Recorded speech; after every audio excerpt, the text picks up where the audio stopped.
So in this Visme tutorial video, I am going to be showing you guys how to download as an MP4 file, my apologies, here on Visme. So for example, if you wanted to create a video through Visme or you wanted to save it as a video, the MP4 file is your best way of doing it. So if I wanted to create a video here, I'm going to go ahead to the media tab right here, press on media, then press on videos right here to add a video to my design.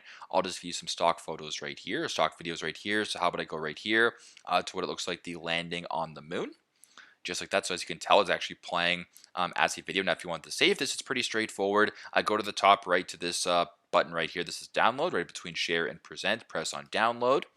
Then once you're here, if you want to save this as a video, on the left-hand side of your screen, you have image, document, video slash GIF, present offline, etc. Go where it says video slash GIF right here, press on that. And if you want to press on MP4 file right here, press on MP4 file, then press on download, and there you go.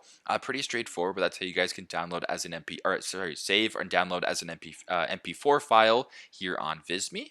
Thanks again for watching, and I hope this video helps.